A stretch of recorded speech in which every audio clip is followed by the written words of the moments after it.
네, 셰프님 안녕하세요. 안녕하세요. 네. 저는 요리사 김한성이고요. 네. 여기는 저희 맛있는 도시락 가게입니다. 핸섬 네. 라이스입니다. 반갑습니다. 그러면 여기 메뉴가 어떤 게 있을까요? 여기 보면 간단한데요. 네. 갈비, 불고기, 그다음에 제육, 김치볶음밥, 뭐 두부, 장어도 있고요. 네. 메뉴가 그렇게 많지는 않아요. 아, 네네. 근데 좀 심플한데 있을 건 다 있게 만들어놨어요. 네네. 그리고 저희의 킥인데 네. 핸섬 버거라고 한국식 갈비 양념이 올라가거든요. 너무 네네. 맛있어요. 그럼 한번 저희 한번 주문을 해봐도 될까요? 네. 이 도시락이라는 개념이 어떻게 보면 미국 사람들한테는 좀 생소할 수 있잖아요. 네. 네. 근데 이 컨셉을 어떻게 처음에 생각을 하시게 된 거예요? 저도 이제 원래는 레스토랑에서 일했고 뭐 호텔에서 일했었는데요. 근데 미국에 와서 좀 지내다 보니까 저희 한국에는 도시락 많잖아요. 근데 미국에 도시락 개념 전문 식당이 없었던 거예요. 그래서 좀 해보고 싶었어요. 근데 그거를 도시락이란 이름으로 하고 싶었어요. 뭐 벤또나 네. 뭐 런치박스나 뭐 이런 거는 좀 저- 안 하고 싶었어요. 네, 실제로 여기 DOSI 네, 도시락 RK라고 적혀 네, 있어가지고 도시락이라 적혀 있죠. 네, 생소한 개념을 좀 미국에 그래도 시작을 하는 게 되게 네. 도전 정신이 있어야지만 가능할 것 같은데 그때는 그래도 자신감이 있었어요. 네. 이렇게 당연히 할 수 있을 거라고 네. 생각했었고 네, 그리고 운 좋게도 저희가 도시락으로 런칭을 하고 난 뒤에 네, 보시는 것처럼 뉴욕타임즈가 바로 따라붙어서 네. 도시락으로 소개를 해줬어요. 그러면 이제 처음에 시작을 하실 때 어떻게 보면은 미국 사람의 입맛에 좀 맞춰야 되는 그런 과제가 있잖아요. 그런 네. 것들은 어떤 식으로 좀 구상을 하시고 해결을 하셨어요? 도시락 가게를 처음 하려고 했을 때 고민 많이 했던 부분이 음식이 뭐 우리 이렇게 표현하죠. 교포 음식이라고 많이 하죠. 그래서 좀 한국에서 먹었던 것보다 많이 좀 자극적이었어요. 많이 달고 네. 많이 짜고 뭐 그랬었는데 그거를 최대한 그래도 서울에서 먹는 음식처럼 만들어 보고 싶었거든요. 네. 그래서 저희도 소스 같은 거를 저희가 규모가 좀 작지만 지하에 이 정도 네. 사이즈 되는 프랩룸이 또 따로 있어요. 거기서 저희 소스랑 뭐 드레싱이랑 고기 네. 마리네이드랑 이런 걸 다 하거든요. 네. 원칙을 하나 세우긴 했었어요. 그러니까 네. 처음부터 A부터 Z까지 우리가 여기서 다 만든다라는 거였어요. 네네. 그래서 갈비 소스 같은 것도 우리가 네. 직접 다 한국식으로 만들고 네. 거기서 고기 재우고 이제 굽고 네. 사실 한국 사람들이 이렇게 작은 규모의 도시락 가게를 하는 규모는 없었으니까 네. 보통 하면 조금 더 자극적으로 만들어서 네. 뭐 일본 테리야끼 같이 많이 내곤 했었는데 이제 저희는 거기서부터 조금 더 A부터 제대로 만들어 보고 싶었어요. 네. 글루텐 프리라던가 뭐 베지테리안 이런 메뉴들도 좀 구상을 하셔야 되셨나요? 네, 그래서 사실 한국 분들이 약간 쉽게 생각하실 수 있는데 네. 뭐 우리가 너무 흔하게 아는 메뉴들이니까 네. 도시락이라는 것 자체가 그쵸. 근데 사실 이 비즈니스를 하면 정말 다양한 미국 사람들을 만나야 되잖아요. 저희 정체성은 그대로 가지고 있으면서 네. 많은 미국 사람들을 만나야 되니까 뭐 인종이 다르니까 못 먹는 음식도 있고 그리고 뭐 아까 말씀 주신 것처럼 글루텐 프리 손님도 있고 비건, 베지테리안 다 따로따로 구분이 돼 있거든요. 네. 그래서 그런 분들을 포용할 수 있는 메뉴들을 저희가 다 담을 수 있게 노력을 했죠. 아, 그러니까 너무 많이 한국 쪽으로 가버리면 저희 음식이 맛이 있고 없고를 떠나서 네. 손님의 입장에서 봤을 때 약간 거부감이 들 수도 있거든요. 네. 그러니까 자기가 못 먹는 음식을 파니까 네. 그래서 그 문턱을 조금 낮춰줬어요. 네. 그 대신에 이제 한국의 정체성은 완벽하게 가지고 가신 것 같더라고요. 뭐 제육도 그냥 JYUK 이렇게 제육으로 적어 놓으시고. 그러니까 이 사람들이 제육, 뭐 불고기 뭐 이렇게 발음할 때 쾌감이 있었어요. 우리 거 먹으려면 너 이렇게 네. 발음을 해야 돼. 네. 그럼 이거 핸섬 라이스를 언제 시작하신 거죠? 저희는 2018년도 네. 11월 달에 오픈했습니다. 네. 근데 뭐 그때만 해도 K푸드 이런 것들이 크게 유행은 하지는 않았죠, 지금 같이. 그때도 네. 뭐 많이 있기는 했는데요. 네. 지금처럼 폭발적이진 않았어요. 아, 네네.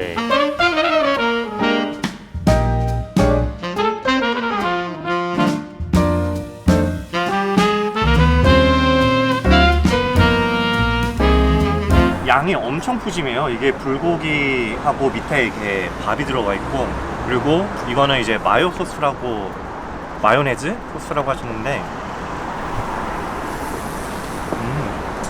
그리고 이거는 이제 김치 파스타라고 하시는데, 저도 사실 미국에서 오래 살다 보니까는 한국 사람 기준으로 매운맛을 잘 먹을 수 있는 편은 아니에요. 근데 이건 진짜 미국 사람들 입맛에 딱 맞게 그런 식으로 만드신 것 같아가지고 맛있네요.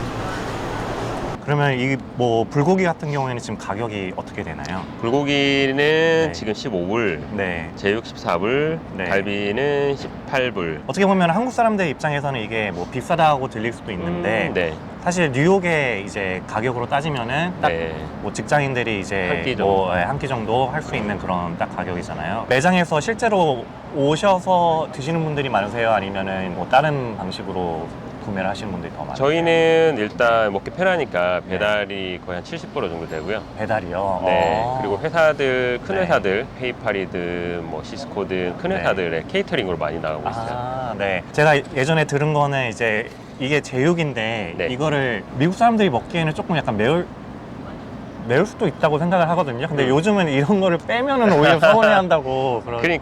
그러는데. 요즘은 저희가 이제 미국 사람들이 뭐 제육이나 이런 걸 시켜서 저희 갖다 주면 네. 좀 더 맵게 해달라는 사람도 있고요. 아, 그래요? 네, 왜 뺐냐고 하는 사람도 있고요. 아. 오히려 더 찾아먹는 추세예요. 네네. 요즘은. 매출의 한 70% 정도가 지금 배달에서 나오나요? 아니면- 배달 네. 케이터링. 배달 케이터링. 그리고 네. 나머지 30%가 여기 인하우스로. 인하우스로 오시는 분들. 네. 아. 그러니까 한국 음식으로 네. 이렇게 케이터링을 미국 회사가 원하는 다이어트리를 맞춰주는 데가 잘 없어서 저희는 김치 같은 것들도 담을 때 네. 원하시면 피시 소스를 안 넣고도 만들어 드리거든요. 아. 저희는 그런 미국 회사들이 원하는 그런 것들을 딱 구분 지어서 만들어 드리니까 네. 그 범주 안에 좀 들어갈 수 있었던 거죠. 네, 그럼 어떻게 보면 여기서 케이터링으로 좀 잘 되려면 어느 정도 그런 커스터마이제이션을 해줄 수 있어야 되네요. 그럼 캐파를 좀 늘리는 게 중요한가요, 그러면? 그쵸. 그러니까 네. 미국 회사예요. 그래서 네. 케이터링 시킬 때 팀원이 뭐 한 20명이 있으면 네. 누구는 못 먹고 뭐 여기는 먹고 이렇게 되면 안 되잖아요. 네. 그러니까 단 한 명이 베지테리언이면 이 사람을 커버할 수 있는 음식을 주문해야 되는 거잖아요. 어쩔 네. 수 없이.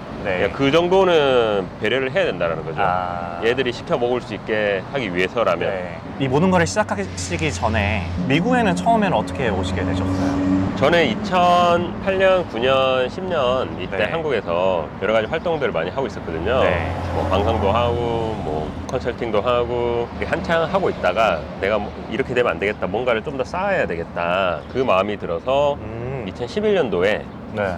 석사 과정으로 미국에 오게 됐습니다. 저는 네. 학부를 요리를 배웠기 때문에 네. 그래서 좀 경영을 배우고 싶었거든요. 음. 근데 요리 쪽에 전문화된 코스가 있어요. MBA Hospitality라고 프로비던스에 있는 존슨앤웨일즈라는 대학이 있는데요. 네. 거기서 MBA Hospitality 과정을 배우고 이제 뉴욕으로 건너오게 됐죠.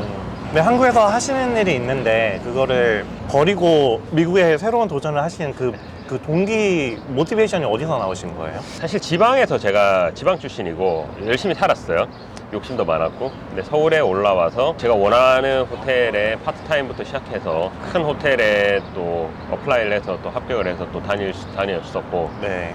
그 뒤에 또 어떻게 잘 돼서 방송도 많이 하고, 뭐 그런 것들이 너무 단기간에 제가 어린 나이 때 할 수 있었어요. 네. 그러다 보니까 어느 날 뭐 방송을 하고 칼럼을 쓸 때 굉장히 좀 모래성을 좀 쌓고 있다라는 생각 많이 들었었어요. 이게 계속 쌓이면 분명히 30 몇 살쯤 되면 무너질 것 같은데 이러지 말자, 다시 차근차근 좀 더 쌓아보자라는 마음으로 미국을 건너게 됐고요. 그때 사실 끊는 게 쉽진 않았어요. 그때 네. 활동하던 게 워낙 많아서 뭐 금전적인 부분도 있었고 네. 뭐 그랬는데 쉽진 않았지만 네. 그래도 모든 걸 다 끊고 넘어와서 미국행을 시작하게 됐죠. 아직도 기억이 납니다. 사실은 뭐 유학생들은 다 그럴 건데 비행기에 내릴 때 가방 2개 딱 들고 내리잖아요. 네. 근데 아무도 없는 데로 오는 거잖아요. 그쵸. 그 느낌. 네. 근데 저는 한국에서 그래도 뭔가를 활동을 하고 있었는데 여기 정말 생판 모르는, 아무도 모르는 데 와가지고 뭐 여기 가족도 없으시고 네. 친척도 없죠. 없고 와 네. 이거를 그렇게 왔는데 내가 이거를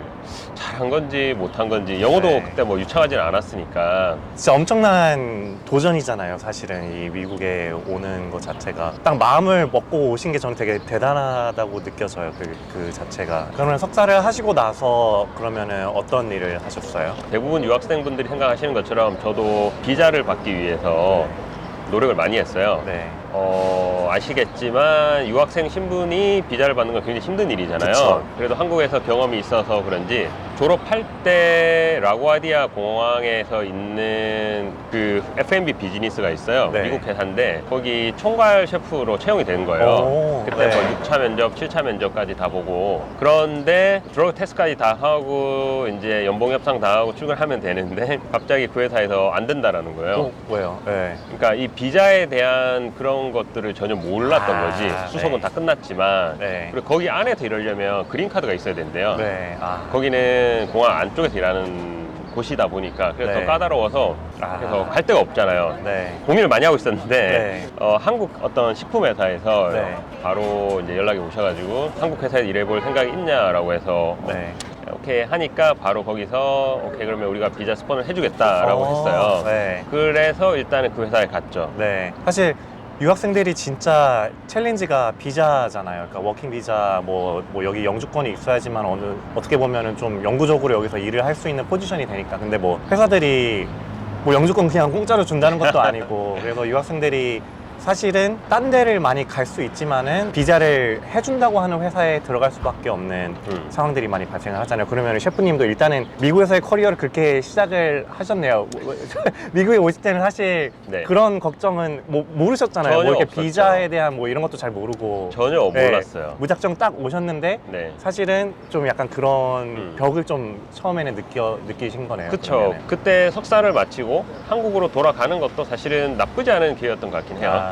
근데 미국이라는 좀 큰 시장을 좀 봤던 것 같아요. 그래서 좀 더 미국에 있고 싶었던 것 같아요. 그래서 그 식품회사에 갔는데 보통은 취업 비자라고 하면 H 비자를 지원을 하잖아요. 네. 제가 3월 달에 그 회사에 입사를 해서 바로 지원을 했는데 떨어졌어요. 네. 그러면 정말 갈 수가 없는 거잖아요. 네. 그때 생각을 좀 고쳐먹고 네. 그러니까 O비자라는 걸 신청을 했어요. 그나마 제가 활동을 했던 게 좀 있어서 그런지 네. O1A로 수속을 했어요. 네네. 그리고 O1A로 하면 저 문화예술 비자이기 때문에 네. 다양한 활동을 좀 할 수 있거든요. 그렇구나. 그렇게 하다가 바로 이제 영주권이 있으면 조금 더 사업을 하기 좋을 것 같다는 생각이 들었어요. 네. 그래서 EB1A라는 영주권을 네. 신청을 했어요. 네네. 잘 됐어요. 그래서 비자를 받고 영주권을 받는 과정이 굉장히 단기간에 이루어졌어요. 되게 잘 풀리신 케이스네요. 네. 그때 당시는 고민을 많이 했던 것 같은데 네. 지나고 보니까 다 길이 좀 있었던 것 같긴 해요. 그러니까 맞아요. 네. 본인이 가야 될 길 같은 것들이. 네. 네. 그러면 한국 회사에서 좀 이제 근무를 하시고 네. 그 다음에는 바로 헬섬 라이스를 차리셨냐면 그 중간에도 다른 일을 좀 하셨나요? 한국 회사에서는 거의 1년 정도 식품 R&D 총괄을 했었고요. 그리고 그 뒤에는 한 3년 정도는 이제 네. 제가 몸이 너무 자유로워졌잖아요. 네. 영주권이 있으니까. 네. 그래서 프라이빗 다이닝이라는 걸 했어요. 그거는 어떤 개념이에요? 프라이빗 다이닝은? 그때 당시에는 쿠킹 클래스 같은 것도 많이 했었고요. 네네. 그럼 주로 한식으로 위주로 가르치셨나요? 한식 코스로 내는 이런 네네. 것들을 많이 했었는데 네. 이제 쿠킹 클래스 들으시는 분들이 그러면 김 셰프 우리 주말에 와서 손님이 10명 오시는데 코스로 좀 해주면 어떠겠냐. 그래도 좀 재력이 있으신 분들은 셰프를 자기 집으로 초청을 해서 네. 자기가 좋아하는 와인도 자기 집에 다 있으니까 이제 셰프만 초빙을 해서 음식을 하면 되는 거잖아요. 네. 그렇게 한 3년, 4년을 재밌게 보냈죠. 그러면 그게 영화나 드라마에서 보면은 진짜 막 미국의 재력가 분들이 이제 넓은 식탁에서 약간 네. 그런 느낌이 실제로 그렇나요? 이게 뉴욕에서 하신 거죠? 그럼요.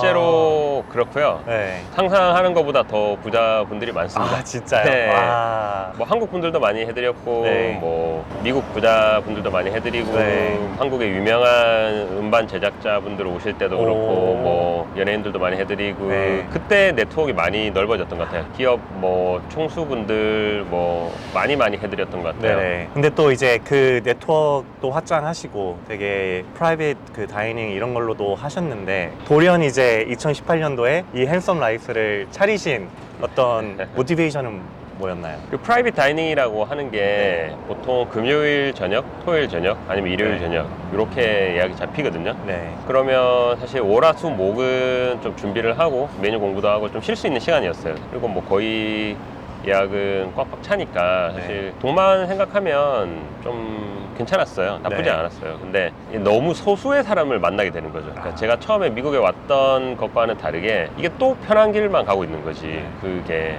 그때 약간 역발상을 했어요. 아, 지금 내가 만나고 있는 사람들이 거의 미국에서도 1%도 안 되는 재력을 가진 사람들인데 그러면 반대로 한 99%의 사람을 만나보고 싶었어요. 그때 약간 호기로움이 좀 있었어요. 그러니까 꼭 그렇게 살 필요는 없어요.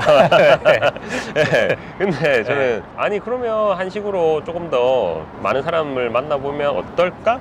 라는 생각으로 핸섬 라이스를 차려보자 라고 했죠. 그럼 이걸 차리실 때 조금 어떤 도움을 받으셨나요? 아니면 본인이 다 투자부터 시작해서 본인이 다 직접 하셨어요? 그때는 사실 저도 뉴욕에서 처음 한 사업이었고 잘 몰랐어요. 사실 뉴욕에서 어떻게 돌아가는지를.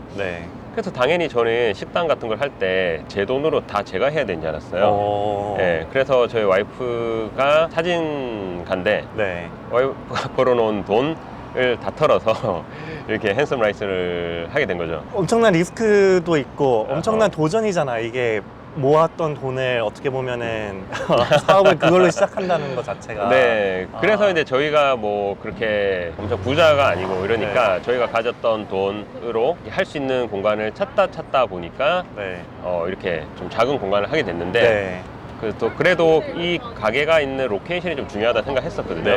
저희가 가진 돈으로 예를 들어서 좀 브루클린 외곽으로 갈 수도 있고 아니면 뭐 부시익이나 아니면 조금 더 뭐 외곽으로 올라갈 수도 있긴 한데 그러면 제가 처음에 이 도시락을 하려는 의미하고는 조금 더 달라질 것 같았어요. 미국 사람들 많이 만나보고 싶었는데 그래서 이 미드타운을 거의 매일매일 다녔던 것 같아요. 근데 매일 걷는 길이긴 했는데 이 가게가 갑자기 나온 거예요. 그래서 이 가게를 리얼터 통해서 연락을 했는데 이 랜로드가 면접을 한번 보자는 거예요. 저도 그때 처음 알았어요. 그러니까 아무한테나 이 랜로드가 테넌트를 잡지는 않더라고요. 그러니까 PPT 같은 걸 만들어서 저희가 PPT를 했어요. 그래서 뭐 너가 뭐를 할 건데 어떻게 할 건데 이런 것들을 물어보더라고요. 뭐 GC 랜로드인데 왜냐면 들어왔다가 못 견디면 굉장히 골치 아픈 상황이 벌어질 수 있으니까 랜로드는. 근데 이 사람이 제가 말하는 거를 정확히 이해를 못 하는 거예요. 왜냐면 도시락도 없었고 한국 음식도 몰랐고 그래서 저희가 원래는 보통 시큐리티 디파짓을 한 3개월만 내거든요. 저희는 6개월 내고 들어왔어요. 그럼 약간 불확실성이 있었네요. 그때 그 시작을 하실 때. 그 사람도 지금은 뭐 엄청나게 좋아해 주시고 이렇게 응원도 해주시거든요. 주희 씨 할머니인데 사람 사실 잘 되고 봐야 돼. 그러니까 이게 뭐 뉴욕 타임즈 오고 뭐 이러니까 본인이 더 신이 난 거지. 그러겠네요, 진짜. 근데 처음에는 뭐 동양애가 와가지고 뭘 한다고 하는데 안 돼. 그냥 시큐리티 디파짓 3개월 더 내.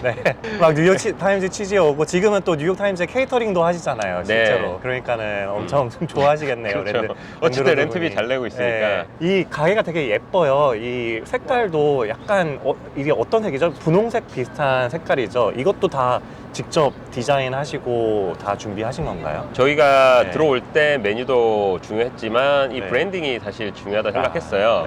그래서 저희 와이프랑 학교를 같이 다녔던 지인이 여기서 또 브랜딩 회사를 마침 그때 설립을 했었어요. 여자분이신데 그래서 보통 이렇게 테이크아웃 가게라고 하면 동남아 식당이라고 치면 좀 어두운 색깔을 많이 쓰거든요.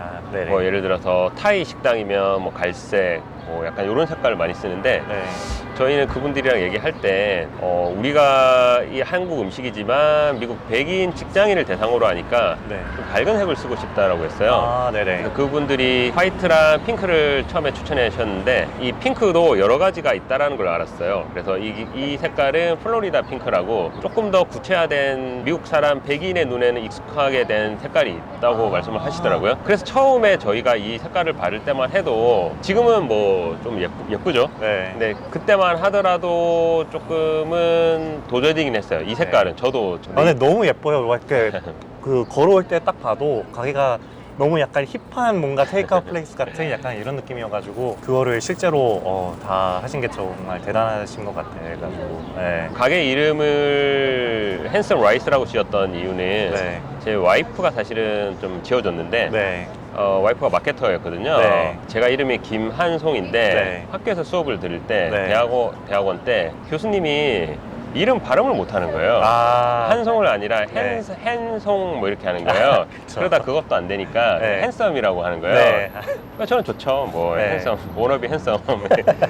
그래서 이제 네. 핸섬 라이스라고 했는데 네. 이렇게 캐주얼한 가게는 한번 듣고 안 잊어버리는 이름이 제일 좋은 것 같아요. 네. 브랜딩을 할 때는 진짜로. 뭐 파인 다이닝이나 이런 데들은 좀 더 브랜드 가치를 넣어야 되니까 멋있는 이름도 할 수도 있고 이런데 네. 그렇게 좀 캐주얼한 데들은 너무 무거울 필요는 없는 것 같고요. 네. 그러니까 일단 귀에 계속 남는 이름이 중요하다고 생각이 좀 네. 들었는데 너무 잘 지은 이름 같아요. 네, 진짜 그런 것 같아요. 네. 그리고 지금 이제 인터뷰 하다가도 사람들도 엄청 많이 들락날락하고 막 가게가 예뻐가지고 사진 찍으시는 분들도 있으시고 되게 잘 되시는 것 같은데 근데 또 다른 뭔가 지금 프랜차이즈를 또 계획하고 계시다고 들었어요. 네, 저는 가게는 뉴욕에 있지만 이제 사는 곳은 뉴저지에 있어요. 네. 또 뉴저지랑 뉴욕은 사실 고객이 좀 많이 다르거든요. 고객이 성향이 많이 달라요. 네. 그래서 뉴저지에서 미국 사람들을 상대로 뭔가 비즈니스를 더 해보고 싶었어요. 치킨 프랜차이즈를 하나 설립을 해서 오, 2021년도에 저랑 아주 친한 형이랑 같이 회사를 하나 설립을 해서 네. 뉴저지 에디슨이라는데